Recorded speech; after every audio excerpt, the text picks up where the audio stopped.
దేవుడు పైన, ప్రభు పైన, యేసు పైన నువ్వు విశ్వాసం ఉంచినప్పుడు 5 రొట్టెలు చాలు, 2 చేపలు చాలు. ఆయన అంటున్నాడు, వీటితో నా దగ్గరికి రా,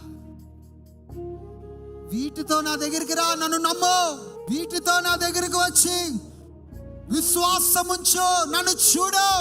మనుషుల్ని చూడద్దు. మనుషుడైతే ఈ లోకమైన కార్యములనే చూస్తాడు.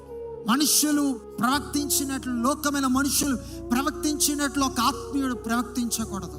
దేవుడు ఈ లోకము మనుషులు చూసినట్లు దేవుడు చూడడం. ఆయన దృష్టిలో ప్రతివారు సమానులే, పెద్దవారు చిన్నవారు ప్రతివారు సమానులే. మనల్ని ప్రభు ఆయన చూస్తున్నాడు.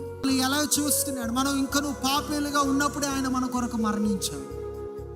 ఈ దినం ఆయన ప్రేమను పొందుకోవడానికి నేను యోగ్యుని కాదు, అర్హుడిని కాదు. అయినప్పటికీ నీ దేవుడు నన్ను ఆయన ప్రేమించుచున్నాడు. ఆయన నన్ను చూస్తున్నాడు, నన్ను ఆదరించుచున్నాడు, నన్ను హత్తుకుంటున్నాడు, ఆయన ప్రేమను చూపించుచున్నాడు.